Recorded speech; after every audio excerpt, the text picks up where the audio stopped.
Bismillah walhamdulillah wa salatu wa salam ala rasulillah wa ala alihi wa sahbihi wa man ittaba'a huda. Amma ba'du fa aujourd'hui le 30 du mois de Al-Muharram de l'année 1444 après la hijra de notre prophète Muhammad sallallahu alayhi wa sallam, nous entamons la quatrième assise de notre série d'assises que nous avons intitulée donc Assises ouvertes. Comme je vous l'avais dit, le cours d'aujourd'hui traitera de ce sujet très important que nous avons besoin incessamment de répéter à nos frères concernant l'étude de la science, ou à moindre degré concernant le fait de s'asseoir dans des cours, dans des khotab de Jumu'ah et autres avec certaines personnes de qui ils écoutent la religion d'Allah tabaraka wa ta'ala.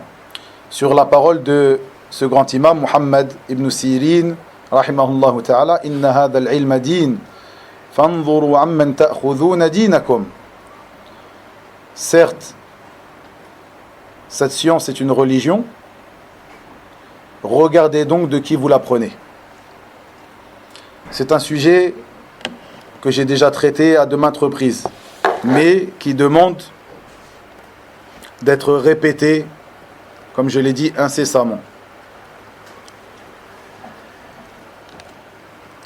Encore une fois, ce sujet, donc je vais le traiter dans notre série d'assises, ici Assises ouvertes, qui a pour but, cette série, de se renforcer les uns les autres dans le manhaj, dans notre méthodologie.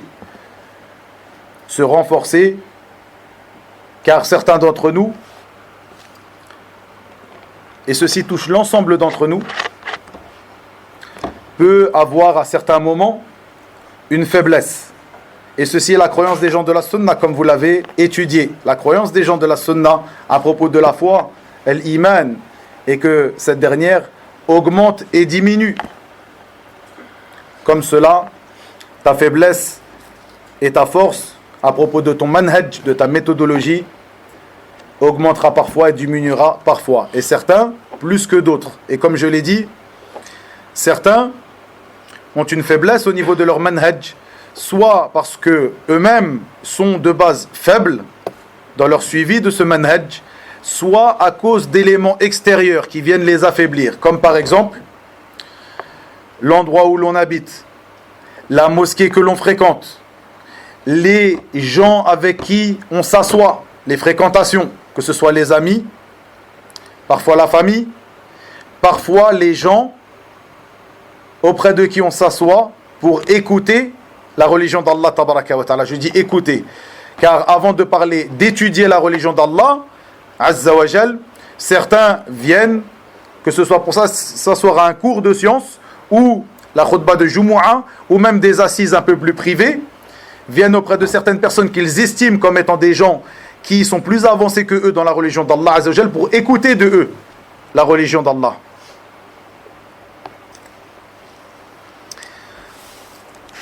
La voix de nos pieux prédécesseurs concernant cela était, comme l'a dit donc cet imam Muhammad ibn Sirin rahimahullah.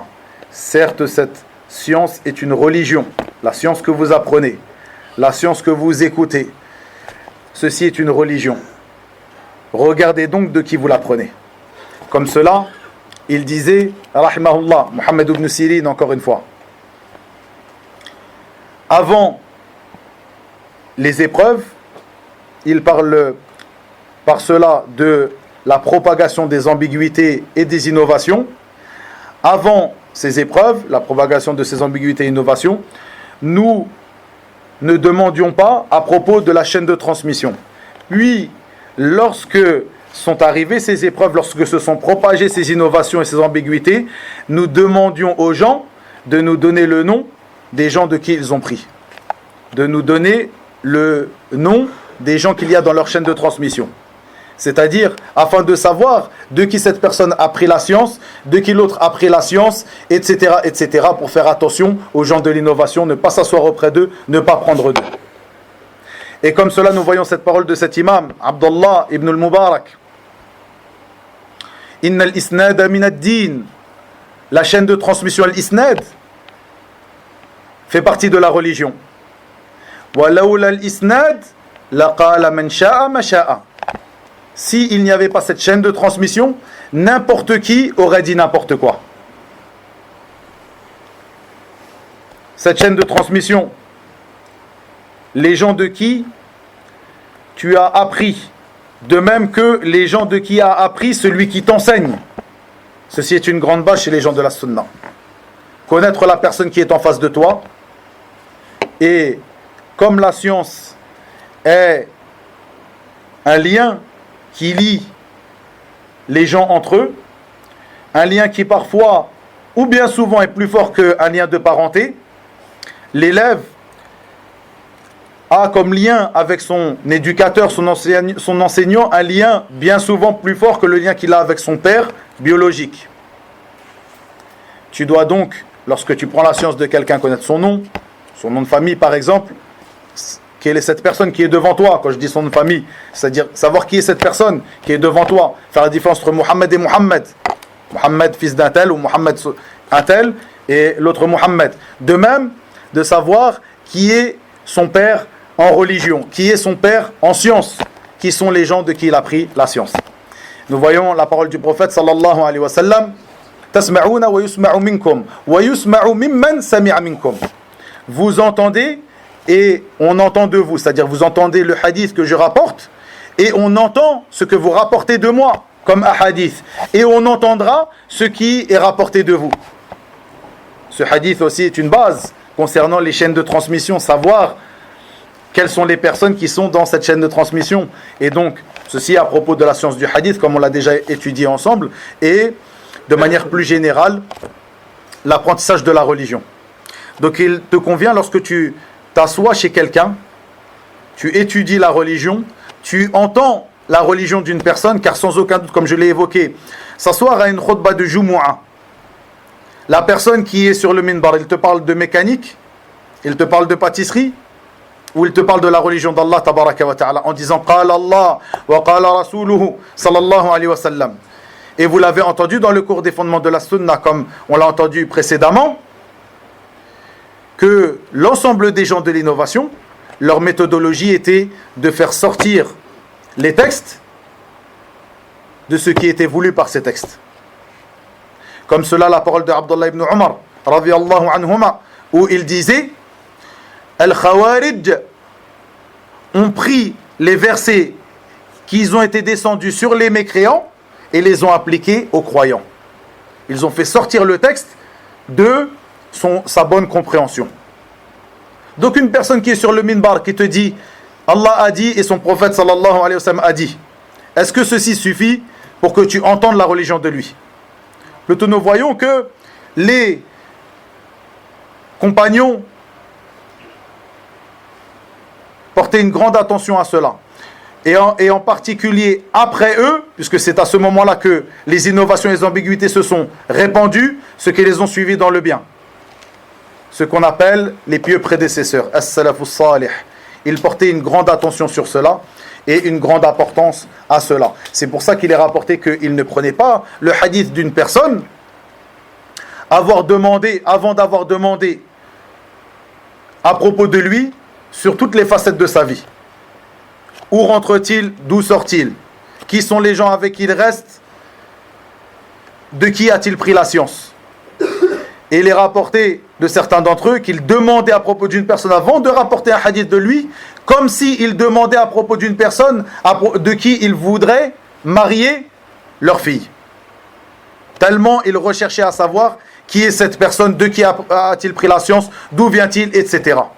L'importance, donc nous voyons l'importance qu'il portait à cela. Et il est important de voir que parfois lorsqu'on parle de certaines personnes, je l'ai déjà évoqué à de nombreuses reprises. Ici, on cherche à se renforcer à propos du manhaj, de la méthodologie.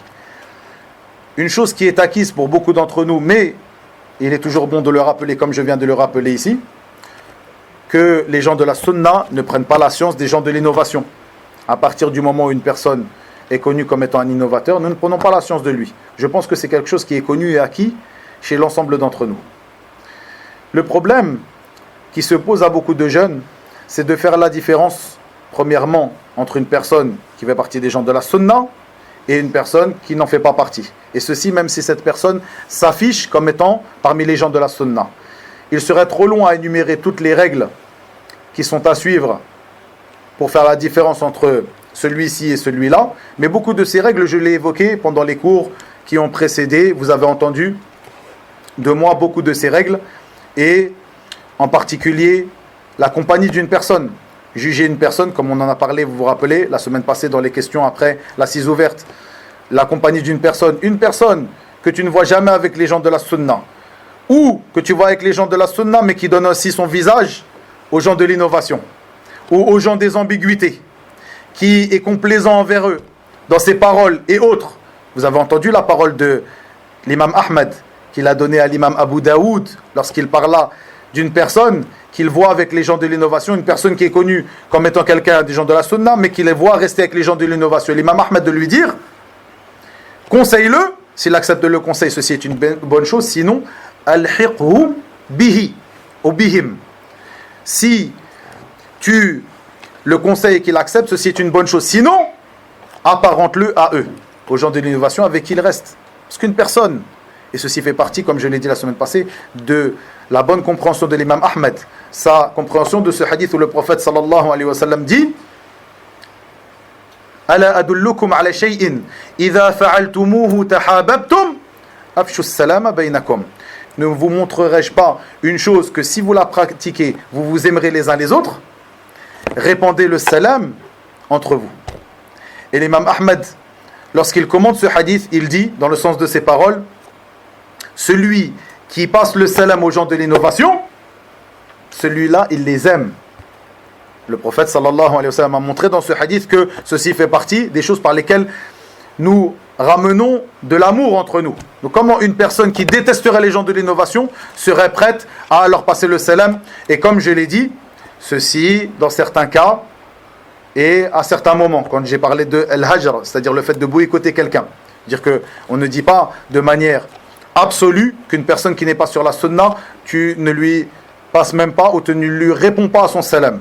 Ceci dans des cas précis que j'ai déjà détaillés précédemment. Mais ce que je veux vous dire ici, c'est que certaines personnes qui s'apparentent aux gens de la sunna, qui ont cet habit des gens de la sunna, mais tu les vois le plus souvent avec les gens de l'innovation, ou un peu avec les gens de la sunna, un peu avec les gens de l'innovation. Ils ont un visage avec les gens de la sunna et un visage avec les gens de l'innovation. La khutbah de Jumu'ah, tu le vois toujours chez les gens de l'innovation, alors qu'il y a une mosquée sur la sunna à 10 minutes. Par exemple, tu ne le vois jamais se réunir dans des assises de science avec les gens de la sunna. Et autre que cela. Et donc, lorsque j'ai parlé aussi dans les cours précédents de l'mukhadhila, ces personnes-là qui délaissent, qui ne secourent pas les gens de la sunna, nous voyons aussi qu'à propos de ce sujet, beaucoup de personnes font ce tardil, le fait de délaisser, de ne pas secourir les gens de la sunna, dans cette porte-là. C'est-à-dire la porte de faire attention à la personne qui nous enseigne, de qui nous prenons notre religion, de qui ou chez qui nous asseyons pour entendre le Jumu'ah et autre que cela.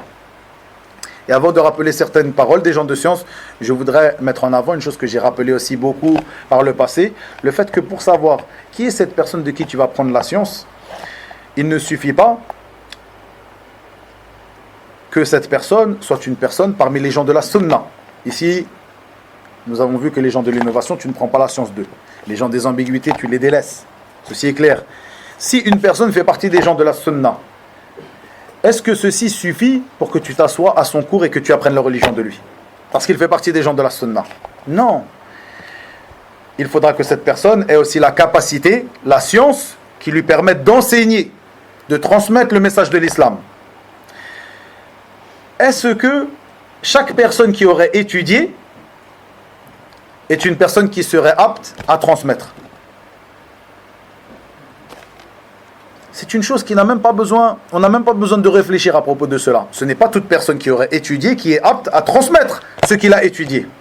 Donc nous voyons dans ces simples questions que je vous pose ici, il nous apparaît clairement qu'une personne qui serait sur la sunna et qui aurait étudié ne suffit pas pour être quelqu'un qui vient donner des cours et enseigner la religion de l'islam. Il y a certaines personnes qui n'ont pas les épaules pour cette place qui est une place qui n'est pas une place honorifique. Celui qui donne des cours, qui enseigne la religion d'Allah Azza wa Jalla n'a pas pris une place honorifique. Mais plutôt c'est une place de responsabilité. C'est la place du prophète Muhammad sallallahu alayhi wa sallam et des prophètes avant eux, eux qui ont enseigné la religion d'Allah tabaraka wa ta'ala à leur communauté. Donc la personne qui prend cette place doit être une personne qui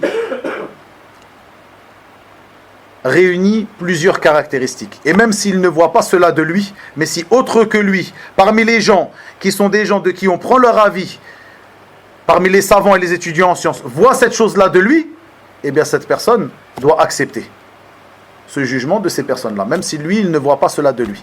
Et à la base, la personne qui se met en avant comme cela ne doit pas se mettre en avant de lui-même, mais plutôt avoir été mis en avant par les autres. C'est pour cela nous voyons des textes des gens de la sunna parmi nos pieux prédécesseurs, comme l'imam Malik, où il dit « Je n'ai pas commencé à enseigner, à rapporter le hadith, jusqu'à ce que 70 personnes parmi les savants de Médine ont attesté que j'étais prêt à cela. »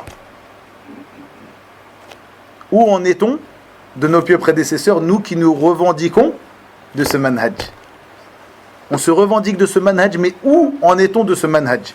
À part prendre des paroles tronquées de certains de nos savants, prises sur YouTube, disant pas besoin de tazkiyat, pas besoin de recommandations, etc., etc., et faire du tarvil à ce moment-là, et enseigner aux jeunes et les éduquer sur un manhaj qu'on ne connaissait pas, n'importe qui s'avance à partir du moment où un tel a étudié tant et tant d'années, a étudié maintenant, de nos jours, vous remarquerez, c'est la personne qui s'avancera. Ici, je parle de la France, c'est quelque chose qui n'est pas propre à la France, mais ici on parle de la France puisque c'est un environnement que l'on connaît, et c'est quelque chose qui est accentué ici en France par rapport à d'autres pays, selon ma connaissance, de certains autres pays.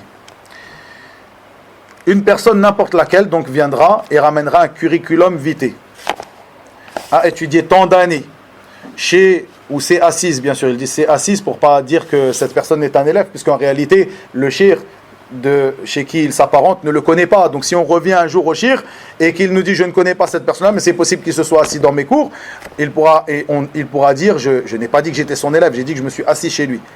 Faites bien attention à Ayyuhal Ikhwa. Comme je vous l'ai dit la semaine passée, et comme vous l'avez entendu la parole de Cheikh Rabi', nous voulons des jeunes intelligents, des jeunes qui raisonnent. Pas un simple curriculum vitae, une biographie, une autobiographie, je ne sais pas, ceci ou cela. Et une personne qui s'avancerait, et à partir de là, cette personne-là, on la met à une place qui est au-dessus de toutes les autres. Et c'est ce que nous voyons aujourd'hui. Vous avez écouté un petit peu concernant at-tazkiyat, les recommandations. Vous vous rappelez ce que j'ai dit la semaine passée. Certes, il n'est pas obligatoire qu'une personne ait la recommandation d'un savant pour s'avancer. Et c'est ceci que nous trouvons dans les paroles de nos savants, qui bien souvent sont tronqués, mis en avant par certaines personnes pour dire « oubliez les tazkiyat, ce n'est plus d'actualité ». Par contre, comme je l'ai dit, pour que tu t'assoies devant une personne, tu te dois d'appliquer cette parole de Mohammed ibn Sirin. Certes, cette religion est une science. Regardez donc de qui vous l'apprenez. Donc toi, tu n'as pas le droit de venir t'asseoir devant une personne sans que tu saches que cette personne est viable dans son manhaj, dans sa science, et a réuni certaines de ces caractéristiques que j'ai évoquées précédemment, que j'ai évoquées aujourd'hui.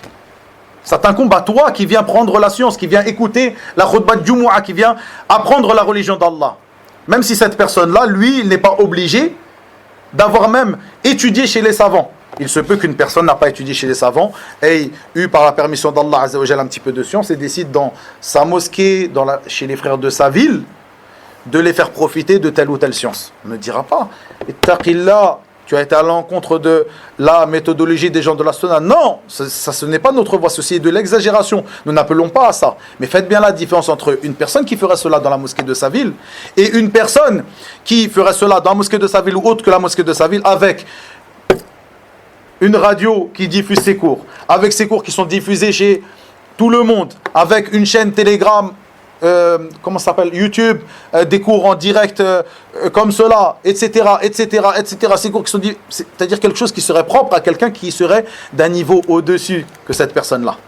Et ceci amène les gens à élever cette personne-là qui, lui, à la base, aurait eu le droit simplement de s'avancer, d'ouvrir un livre et de lire avec les gens de sa mosquée pour les faire profiter, on profite tous ensemble, aurait été mis à une place qui est la place de l'étudiant en sciences, qui a passé des années chez l'ulama, qui a été éduqué par eux, qui est connu par eux, etc., etc., etc. Faites bien la différence entre ces choses-là, ayyuhal ikhwa. Parce que malheureusement, c'est une chose qui n'est pas pratiquée de nos jours par nous, qui nous revendiquons de la sunna. Regardons ce que les gens aussi de la sunna disent, les imams de as-salaf, à propos de cela. Et donc, concernant ces points, est-ce que toute personne qui a étudié peut enseigner? Est-ce que toute personne qui a fini une université peut enseigner? Est-ce que toute personne qui aurait passé tant d'années dans tel endroit peut enseigner? Et nous, pour nous, est-ce qu'on peut prendre de lui? Nous avons besoin de jeunes intelligents, comme l'a dit Cheikh Rabia, comme vous l'avez entendu dans le cours de la semaine passée. Hafidahullah. Beaucoup d'entre vous connaissent par exemple des études de ce bas monde, des études de la vie de ce bas monde, par exemple une licence en histoire-géographie par exemple, ou un magistère dans telle et telle science. Certains d'entre vous en ont ici des diplômes. Demandez si vous n'en avez pas ceux qui en ont, et regardez pour ceux qui connaissent cela. Parmi vous, il y a des étudiants qui étudient en magistère, etc., comme certains frères qui ne sont pas là aujourd'hui avec nous, mais certains sont présents. Est-ce que, si tu demandes à une de ces personnes qui vient de recevoir un diplôme, par exemple, licencié d'une université en histoire géo, est-ce que lui, il serait apte à enseigner cette matière-là aux gens? Il te dira non, je viens de prendre ma licence, je ne suis pas apte à enseigner aux gens. Ceci concernant des diplômes, puisqu'on est dans l'époque des diplômes. Faites bien attention à cela. Et comme je l'ai dit, cette aptitude ou non-aptitude est une aptitude ou non-aptitude qui n'est pas absolue. C'est-à-dire, c'est pas qu'une personne qui aurait une licence en sharia, par exemple, de telle ou telle université, sans regarder quelle université, mais qui aurait une licence, lui, on dit, il n'est pas apte. Non. Mais pareil, on ne dit pas, il est apte. Ou il est apte à enseigner de n'importe quelle manière, n'importe quel livre, à n'importe quel public. Faites la différence entre ça et ça. Comme je vous l'ai dit, certaines personnes, tu vois un petit peu les cours qu'il donne, tu sais très bien que même les livres qu'il enseigne, il ne les a lui-même jamais étudiés. On ne parle pas du fait qu'il ne les a pas enseignés déjà avant cela, mais il ne les a jamais étudiés auprès d'un savant. Peut-être qu'il les a lus, peut-être qu'il a entendu des cours, mais auprès d'un savant, il ne les a pas étudiés. Pourtant, il vient devant vous, il ouvre ce livre et il vous l'enseigne. Nous avons besoin de jeunes intelligents, qui font attention de qui ils prennent la science et de quelle manière. Comme cela, la personne qui donne des cours, il a besoin des frères qui sont avec lui, qui lui donnent le conseil, qui ne sont pas des mukhadhila, qui sont là en train de frapper dans leurs mains autour de lui, de l'applaudir, de dire notre frère qui a étudié, etc., etc., mais qu'ils ne viennent pas lui donner le conseil, lui dire taqillah, peut-être que le livre là il est un petit peu trop dur pour le public et pour toi aussi. Est-ce que tu penses que c'est bon? Est-ce que tu l'as étudié ce livre-là? Comment as-tu étudié? Combien de temps tu as étudié? Chez qui tu as étudié? Au lieu d'être des gens qui ne sont pas intelligents, qui applaudissent n'importe quelle personne qui s'avance et qui sont fiers qu'une personne comme ça sorte de notre ville à la manière des gens de l'époque anti-islamique qui sont fiers qu'une personne de leur généalogie ou une personne de leur ville ou une personne de leur quartier ait réussi. Non, c'est pas comme ça les frères. Vous avez compris? Ça c'est quelque chose de très important, donc faites bien attention. Une dernière fois je répète avant de rappeler ces paroles-là, que le salafi doit être minutieux. Minutieux lorsqu'il apprend, lorsqu'il enseigne, minutieux lorsqu'il parle, lorsqu'il se tait. Malheureusement, une chose qui caractérise beaucoup les frères de nos jours, lorsque tu lui poses la question sur une personne chez qui il va prendre des cours ou de qui il propage, parce que ici on n'est pas sur le fait simplement de prendre des cours, même propager, on est à l'époque du WhatsApp, Telegram et toutes ces choses-là. Pour vous dire, beaucoup de cours ne sont même pas dispensés dans les mosquées. Elles sont dispensées sur ces canaux. Donc, même dans la propagation, etc., etc., si tu demandes à la personne, il n'est même pas capable de te donner ces informations qu'il devrait pouvoir te donner du fait que c'est lui qui a propagé ou qui a appris chez la personne. Plutôt, il te donne une information qui est générale ou du « on m'a dit » ou du « peut-être » et il n'y a pas de minutie dans sa parole. Faites attention à cela. Barakallahu fikum. Nous voyons que c'est pour cela que j'ai rapporté certaines des paroles de nos pieux prédécesseurs. Bien sûr, je devais parler aussi aujourd'hui, mais je pense qu'on n'aura pas le temps. Je devais parler d'une chose qui est aussi répandue, c'est l'affaire des cagnottes, les demandes d'argent et l'outrance dans cela. Et en particulier au niveau de, soit de la part de certaines personnes qui s'apparenteraient à l'étude de la science, ou pour certaines personnes qui s'apparenteraient à l'étude de la science. C'est-à-dire qu'on prend le prétexte, la science ou la religion, pour récolter de l'argent de manière outrancière. Je pense que tous, vous êtes au courant de cela, vous savez de quoi je parle. Ce sujet-là, Inch'Allah ta'ala, je le traiterai la semaine prochaine parce qu'on n'aura pas le temps. Mais c'est un sujet très important aussi et qui a une relation avec ce que nous voyons ici. Pourquoi je vais rapporter certaines de ces paroles ? Parce qu'aujourd'hui, lorsqu'une personne dit ces paroles que je viens de prononcer, est une personne qui est pointée du doigt parce qu'il exagère, il est trop dur. Il y a des choses que, à partir du moment où telle personne a fait telle ou telle chose, ou a étudié à telle, c'est bon.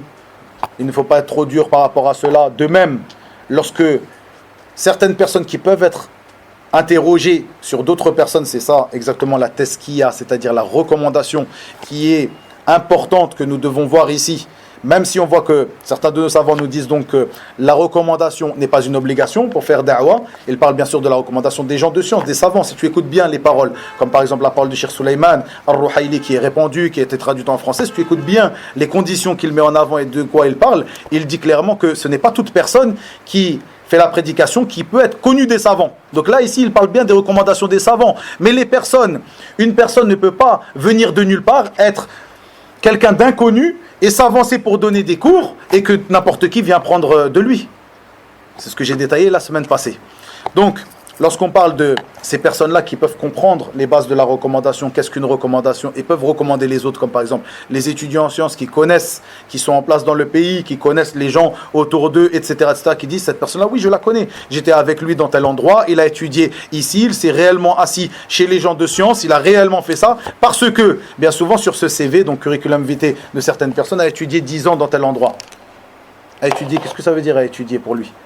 Bien souvent, c'est une personne qui est restée 10 ans dans le pays, et les études, il allait dans un cours, une fois toutes les 2 semaines, et à partir de là, on dit c'est une personne qui est restée 10 ans en Égypte. C'est une personne qui est restée 10 ans en Saoudia. Et on l'avance aux gens, et nous, les jeunes, qui n'avons pas cette démarche de réflexion, nous l'acclamons et disons, cette personne-là, c'est une personne qui a étudié pendant 10 ans, c'est quelqu'un qui a un bagage, il a étudié pendant 10 ans. Non, il y en a beaucoup les frères qui sont mis en avant comme cela. Je ne parle pas des gens qui sont mis en avant, qui se mettent en avant comme étant étudiés tant d'années, etc., sur un curriculum vitae. Mais au moment où il était dans cet endroit pendant tant d'années, c'est quelqu'un qui n'étudiait pas forcément la science ou qui s'asseyait aux gens de science. Mais tu pouvais le voir assis comme cela, sans cahier pour prendre des notes, sans réviser, etc. Ça veut dire que cette personne-là, oui, il a fréquenté des assises de sciences, mais ce n'était pas un étudiant. Pourtant, quand on te l'avance ou quand lui il s'avance, il dit tant d'années dans tel endroit. Donc, qu'est-ce que tu penses, toi, après avoir lu ce CV ? Cette personne-là, c'est un étudiant. Ou alors s'est assis aux assises de un tel. L'assise d'un tel, il y a 3000 personnes, il était tout au bout, avec son téléphone dans les mains. Wallah, c'est une réalité, son téléphone dans les mains, en train d'envoyer des messages WhatsApp pendant le cours du shir. Il n'a pas menti, il était aux assises du shir pendant tant d'années. C'est pas un menteur.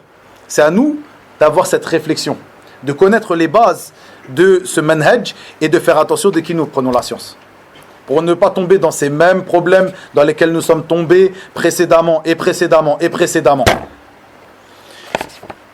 certains frères, j'ai déjà entendu cette chose-là, il y a encore quelque chose sur telle personne. Encore une personne que, en fait, ça ne s'arrête pas. On pensait la bonne pensée de lui et il y a encore une chose qui tombe sur cette personne.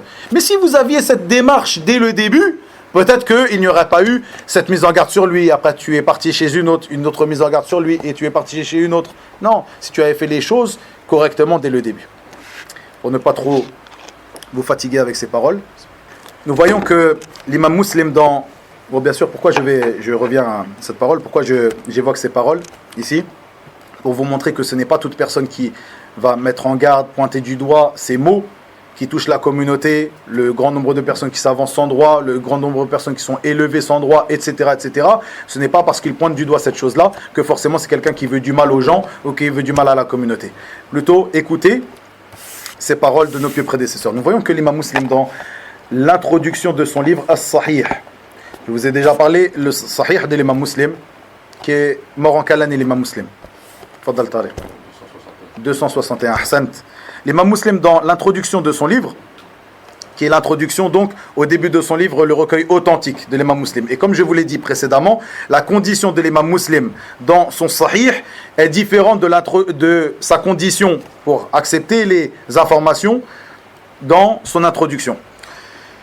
Et après l'introduction, l'imam Muslim commence à son livre par quel, qui est un grand recueil authentique qui fait partie des mères de l'islam dans les ouvrages. L'imam Muslim commence à son livre par quel chapitre? Le Ahsant Omar, barakallahu fik. Le chapitre de la foi, Al-Iman. Et il termina par quel livre? Shabab, essaye. Là. Là. Là. Attends, on va y arriver. Non, c'est pas ça. Al-Fitan, non. Là. Al-Tafsir. L'imam Muslim commence à son livre, donc après cette introduction, par le livre de la foi et termina par le livre de Tafsir. Pourquoi je vous pose cette question? Parce qu'il faut se rendre compte que ça, ce sont des livres de référence chez les musulmans, on se doit de les lire, de les connaître. Parfois, on voit que certaines personnes ne les ont jamais ouverts, ces livres-là, que ce sont des livres de référence. Et l'imam al-Bukhari qui est mort en quelle année? Allahumma barik, tfaddal. Ahsant. Et qui commence à son livre par quel, son recueil authentique par quel livre?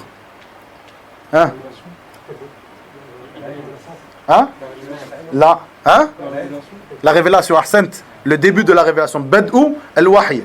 Puis après, le livre de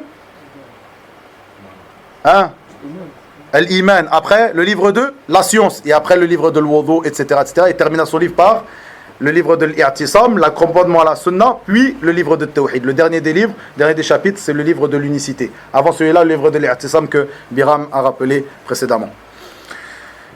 L'imam Muslim, dans son livre, dans son recueil authentique, donc dans l'introduction al-Muqaddima, rapporta beaucoup de paroles qui traitent de al-Jarh wa al-Ta'dil et de l'importance de chercher à propos des gens avant de savoir à connaître les gens avant de prendre la science d'eux. Par exemple, il dit le premier sous-chapitre, et ça c'est la parole, généralement les chapitres, les grands chapitres, c'est-à-dire le livre de la foi, etc., ça vient de l'imam Muslim. Mais les sous-chapitres, la porte de ceci, la porte de cela, ça vient de ceux qui ont expliqué le Sahih de l'imam Muslim et à leur tête, Al-Hafid al-Nawawi. Donc, ils ont dit la porte de l'obligation de rapporter le hadith de ceux qui sont sûrs, al-thiqat, et de délaisser les menteurs. Puis, la porte de la mise en garde contre le mensonge sur le messager d'Allah sallallahu alayhi wa sallam. Puis la porte de l'interdiction de rapporter tout ce qu'on entend. Puis la porte qui traite des faibles et des menteurs, ceux qui sont faibles et les menteurs. Vous vous rappelez la faiblesse? On a dit que la faiblesse, elle peut être à propos de certaines choses, soit dans la religion d'une personne, soit dans sa mémorisation. Donc une personne peut être quelqu'un de pieux, mais avoir une mauvaise mémorisation, une mauvaise science, mais c'est quelqu'un de pieux. Quelqu'un sur la sunna, quelqu'un qui présente bien, quelqu'un peut-être même qui a étudié, mais il n'a pas gardé cette science qu'il a appris. Et autre que cela, parmi ces portes, comme par exemple la porte que la chaîne de transmission fait partie de la religion, la parole d'Abdallah ibn al-Mubarak que j'ai citée au début du cours, de même que la porte de la divulgation des défauts des rapporteurs. En gros, c'est la porte qui va traiter de al-Jarh, de ceux qui rapportent la critique, de ceux qui rapportent le hadith et autre que cela. Nous trouvons dans son introduction plusieurs athar qui sont rapportés, plusieurs informations rapportées de certains parmi nos prédécesseurs. Et parmi ceux-là, nous trouvons une parole qui est rapportée de Abdullah ibn Zakwan, ibn Zinad, comme on l'appelle, comme il est connu, ibn Zinad, Abdullah ibn Zakwan, où il dit, et cette parole est rapportée aussi de l'imam Malik dans d'autres recueils, l'imam Malik Ibn Anas al-Asbahi, qui dit, dans le sens de ces paroles, j'ai trouvé nombre et nombre, donc tant et tant de personnes à Médine, sur les piliers donc, de la mosquée du prophète sallallahu alayhi wa sallam, qui s'asseyait contre les piliers de la mosquée du prophète sallallahu alayhi wa sallam. Ces personnes-là, je leur demande d'invoquer en ma faveur, mais je ne prends pas le hadith de eux. Qu'est-ce que ça veut dire? Hein? Qu'est-ce que ça veut dire, Hassan Fadl? Ahsant.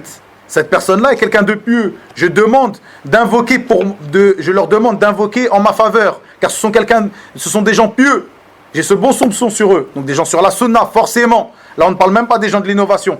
Forcément, quelqu'un sur la sunna, quelqu'un de pieux, mais il ne prend pas le hadith de cette personne-là parce qu'il a une mauvaise mémorisation, par exemple. Donc ce n'est pas toute personne, on voit ici, qui serait sur la sunna, qui aurait des apparences de piété, qui aurait même appris la science, puisque ces personnes-là, ils ont un hadith à rapporter, mais l'imam Malik ne le prend pas de eux. Ils ont de la science, mais l'imam Malik ne la prend pas de eux, pour certaines raisons. Vous voyez les frères, ce n'est pas toute personne donc sur la sunna qui a de la science, qui est apte à la donner et de qui on va l'apprendre.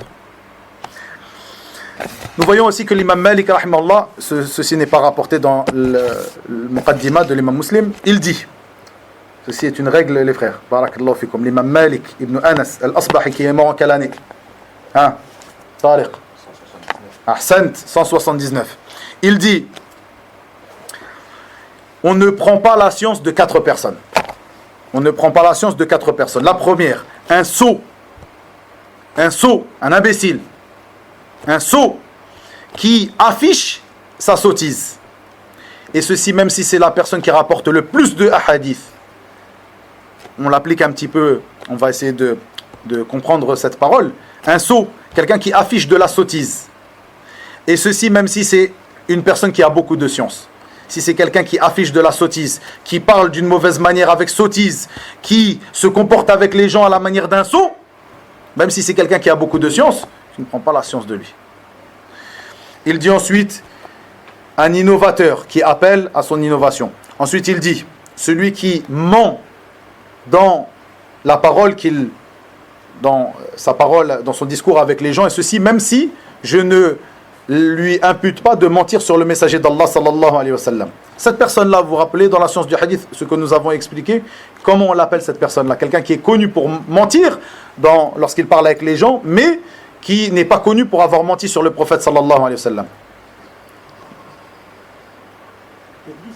Non.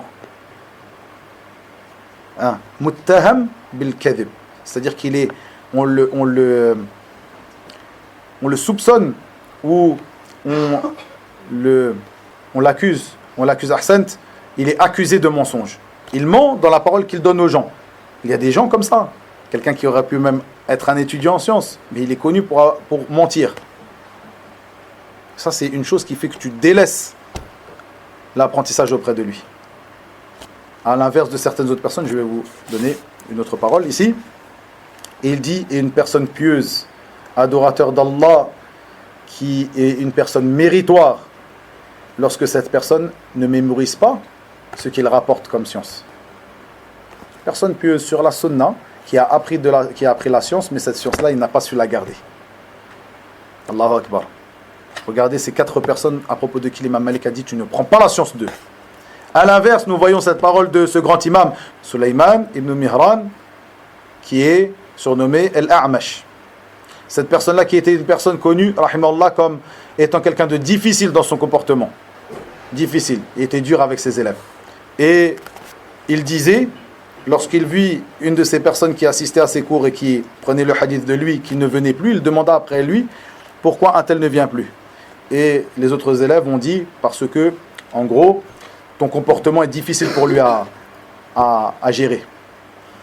Et il a répondu, rahimahullah, il dit, il est donc un imbécile s'il délaisse la science que j'ai à cause de mon mauvais comportement.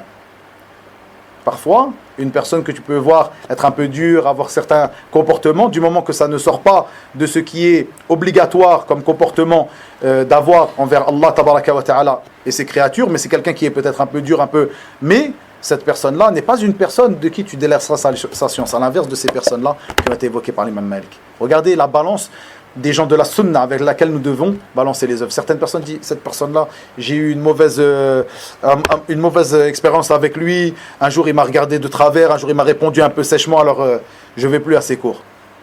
Mais à côté de ça, tu vas au cours de gens qui sont sots et qui affichent la sottise ouvertement. Tu vas au cours de gens qui ne retiennent pas la science, qui sont faibles dans leur science. Ils ont de la science, mais ils sont faibles dans leur science.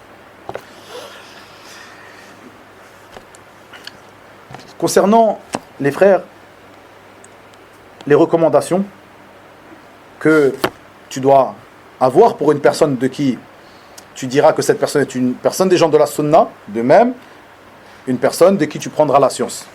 De même, cette recommandation que tu ne dois pas faire, tu ne dois pas t'empresser à faire, mais plutôt tu dois la faire de manière minutieuse. Écoutez la parole de l'imam al-Barbahari que j'ai citée à plusieurs reprises. Ce grand imam, al-Barbahari, rahimahullah, il dit: et il n'est pas autorisé à un homme de dire un tel fait partie des gens de la sunna jusqu'à ce qu'il sache que l'ensemble des caractéristiques de la sunna soient réunies en lui. On ne lui donnera pas l'appellation d'adepte de la sunna avant que l'ensemble de la sunna ne soit réuni en lui. L'ensemble des fondements de la sunna qu'on a évoqué ici. Tu connais cette personne avant de dire c'est une personne, c'est un salafi, c'est quelqu'un des gens de la sunna, tu le connais. Tu n'as pas une connaissance approximative de cette personne, ou tu as entendu d'une personne qui a dit oui c'est un frère qui est sur la sunna, et après tu te retrouves à trouver des ambiguïtés chez cette personne-là, comme il arrive bien souvent.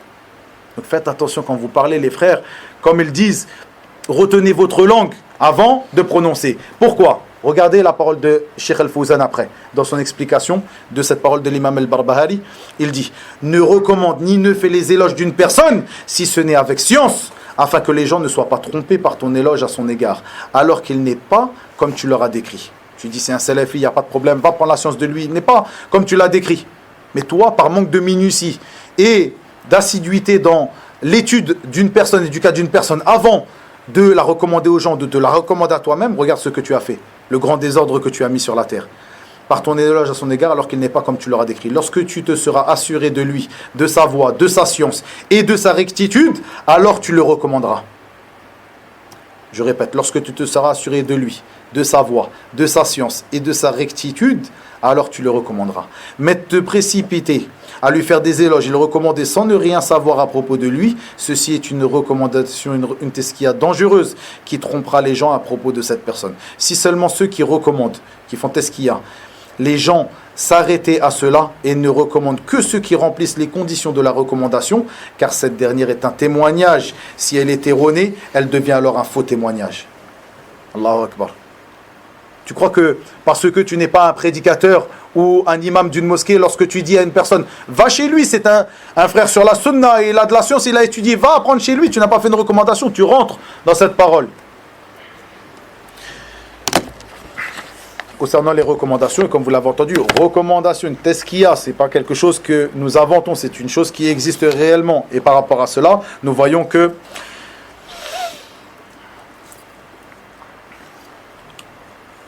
concernant les teskiyat, les recommandations, j'avais enregistré donc un audio sur les règles innovées et inventées et leurs dangers sur la voie des musulmans qui traite des teskiyat, et j'avais détaillé, revenez à cet audio, il dure à peu près une trentaine de minutes, j'avais détaillé vraiment pour bien comprendre les paroles des gens de science concernant les teskiyat. Revenez à cet audio les frères. Concernant le teskiya, et je terminerai sur cela avant de laisser la parole à notre frère Mohamed. Concernant cela, nous voyons que l'imam al-Khatib al-Baghdadi rahimahullah ta'ala a dit dans son livre, Al-Khatib qui est mort en quelle année? Salih, tfaddal. Ahsan 463, qui est l'imam, al-Hafid des gens de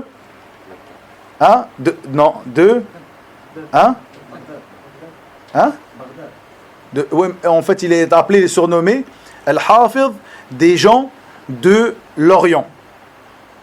Et Hafid al-Mashriq, et l'autre Hafid, ce grand imam qui est surnommé Hafid al-Maghrib, des gens de l'Occident, le Hafid des gens de l'Occident qui est mort la même année, Tfaddal.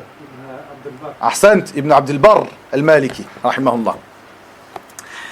Al-Khatib al-Baghdadi dans son livre Al-Kifaya fi ilm al-riwaya, qui est un livre donc qui traite de la science, de la terminologie du hadith de manière générale, qui est un livre connu et reconnu, qui est un livre assez conséquent. Il dit, la porte, le sous-chapitre, de l'obligation de donner les caractéristiques que celui qui fait teskia, qui fait la recommandation, doit donner les caractéristiques qu'il connaît à propos de la personne, à propos de qui il est interrogé. Celui qui va donner une recommandation, il lui est obligatoire de détailler donc les caractéristiques de cette personne, de les connaître et de les détailler. Puis il rapporta plusieurs paroles que je vais vous rappeler ici pour vous montrer l'état de nos pieux prédécesseurs concernant la personne sur qui on prend la science, de qui on prend la science, et la personne à qui on fait recommandation et la personne à qui on ne fait pas recommandation et sur qui on doit parler. Et parfois, lorsque tu parles sur une personne, lorsque tu viens voir un frère, parfois tu ne comprends pas, peut-être s'il te dit cette personne-là, évite-le. Ou cette personne-là n'est pas une personne apte à donner cours, par exemple. Il se peut qu'une personne, parmi les frères en qui tu as confiance, parmi les étudiants en sciences, dise cette chose-là. Ou même parmi les savants, dise cette chose-là sans même te détailler pourquoi elle te dit ne prends pas de lui. Si c'est une personne de qui tu as confiance et que tu sais que cette personne-là connaît les fondements de la critique et de l'éloge, tu acceptes sa parole. Sauf si une autre personne vient faire teskia à cette personne, vient recommander cette personne. À partir de là, il y aura une critique et un éloge. À partir de là, on adaptera notre situation selon les règles qui sont connues. Une autre chose, avant de commencer, les teskia de certains frères qui, eux, c'est quelque chose qui commence à se répandre, des gens qui prennent des teskias de personnes qui ne sont pas des personnes qui doivent faire des teskias. Certaines personnes s'avancent dans l'enseignement, et si on leur demande être teskia ou quelque chose, une recommandation ou quelque chose, pourquoi on viendrait s'asseoir chez toi, ils te ramènent des paroles de telle et telle et telle personne, et ils mettent en avant cette personne est un imam, cette personne est un tel ou un tel. Donc les personnes qui reçoivent la teskia ne connaissent même pas la personne qui a fait recommandation, mais elles boivent cette parole parce que c'est un imam, il était docteur dans je ne sais quoi, etc. etc. C'est pas comme ça, vous avez compris les frères. Si je te dis un tel est recommandé par un tel, tu sais même pas qui est cette personne qui recommande. Cette recommandation ne tient pas. Pour toi, je parle pour toi, il est possible que la personne est vraiment connue. C'est un shir, c'est un savant, c'est un étudiant, mais toi, tu ne la connais pas. Tu m'as recommandé un tel fils d'un tel, mais je ne sais pas. Tu m'as dit qu'un tel fils d'un tel recommande telle personne, mais je ne sais même pas qui est un tel fils d'un tel. Tu me dis oui, c'est un docteur, c'est un imam, etc. Mais ça peut être un docteur, un imam, mais est-ce que c'est quelqu'un sur la sunna? Est-ce que c'est quelqu'un qui a le pouvoir de recommander? Ce n'est pas n'importe quel imam ou quelqu'un qui monte sur le minbar ou qui donne un cours, qui lui a cette maîtrise. Faites attention à ça. Et dernièrement, réellement, beaucoup de gens tombent dans cela. Est-ce que on verra avec vous après le cours, pour savoir s'il y a certaines ambiguïtés à propos de cela. Donc, par rapport à ces paroles, et je vais terminer sur cela, il est rapporté que Yahya ibn Sa'id a dit, j'ai posé la question à Shu'ba ibn al-Hajjaj, Abu Bistam, la première personne qui a regardé l'état des gens en Irak, chercher à savoir le menteur de celui qui ne ment pas en Irak, ce grand imam. Il a demandé à Shu'ba, à Sufyan al-Thawri, à Malik, l'imam Malik, et à Ibn Uyayna, Sufyan ibn Uyayna, il leur a demandé à propos d'une personne qui est soupçonnée par rapport à sa véracité lorsqu'il rapporte le hadith, et une personne qui ne mémorise pas bien le hadith. Ils lui ont tous dit, ces imams qu'il a évoqués lui ont tous dit, éclaircis sa situation aux gens. Il leur a ordonné d'éclaircir la situation de cette personne qui, soit à qui on impute qu'il ne dit pas la vérité lorsqu'il rapporte des paroles, donc il a du mensonge, ou alors qu'il ne mémorise pas la science qu'il rapporte, le hadith qu'il rapporte. Éclaircis sa situation aux gens. Tu dois éclaircir sa situation aux gens. Il te faut éclaircir sa situation aux gens. Il est rapporté que Shu'ba, ce grand imam, Ibn al-Hajjaj, disait à l'un de ses compagnons Imran, viens afin que nous médisions pendant 1 heure. Allahu Akbar. La médisance, il utilisa le terme nartab. Nous faisons de la médisance. Il parle ici de la médisance des gens qui méritent cette médisance parmi les gens de la chaîne de transmission, parmi ceux qui rapportent les informations, parmi ceux qui rapportent la science. vient que nous nous asseyions pendant 1 heure et que nous rappelions les défauts des gens du hadith, donc les gens du hadith qui ont des défauts et qui méritent que l'on rappelle leurs défauts afin que les gens prennent garde à ces personnes-là. Ceci était la parole d'un grand imam.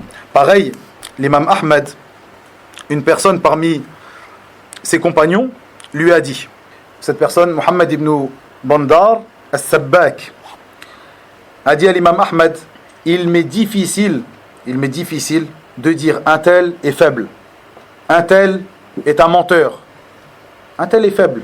Ça ne veut pas dire qu'il n'a pas de science, qu'il n'est pas sur la sunna, qu'il n'est pas quelqu'un de pieux. Simplement, il est faible dans sa science, dans sa mémorisation du hadith, dans sa science, pour l'appliquer à ce que nous étudions aujourd'hui. Il est faible.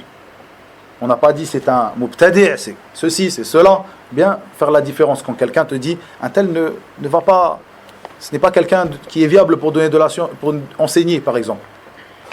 Il est faible, il m'est difficile de dire un tel est faible, il m'est difficile de dire un tel est un menteur. L'imam Ahmed a dit, si toi tu te tais, et moi je me tais, quand est-ce que l'ignorant va connaître le vrai du faux?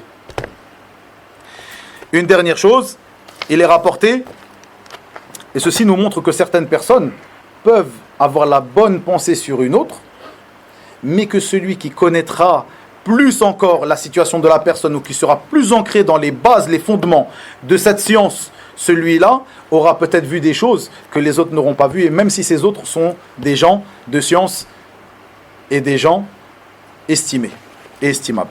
Il est rapporté que Hammad ibn Zayd a dit, nous avions parlé à Shu'ba, donc cette personne, ce grand imam dans la science de la critique et de l'éloge, ce grand imam dans la science du hadith, Shu'ba ibn al-Hajjaj, nous avons parlé à Shu'ba à propos d'une personne. Cette personne-là, c'était Aban ibn Abi Ayyash, qui est une personne qui est faible. Il dit, nous avons parlé à Shu'ba à propos de cette personne afin qu'il arrête de parler sur lui. Afin qu'il arrête de parler sur lui. Pourquoi? Parce que Hammad ibn Zayd, cet imam, et autres que lui, avait vu du bien sur cette personne, et Shu'ba avait vu du mal chez lui, et il mettait en garde contre lui. Et ils sont venus voir Shu'ba. Ce sont des gens de la sunna entre eux, ils sont venus voir Shu'ba, ils lui ont dit, arrête de parler sur lui. Et Shu'ba, après avoir pris ce conseil ou cette parole de ces imams-là, il a dit qu'il a trouvé une douceur en lui qui fait qu'il délaisserait le fait de parler sur cette personne-là. Peut-être qu'ils ont raison, peut-être que... Puis il revint les voir et en s'excusant près d'eux, en leur disant, ce que vous me demandez, je ne vois pas que je suis dans la possibilité de le faire. Car cette personne, je connais son état. Je ne peux pas me taire sur lui. Je ne suis pas dans la possibilité de me taire. Je dois montrer, éclaircir aux gens l'erreur de cette personne-là. Et il avait d'autres paroles très dures par rapport à cette personne, Aban ibn Abi Ayyash, Shu'ba ibn al-Hajjaj, rahimahullah wa radiyallahu anhu.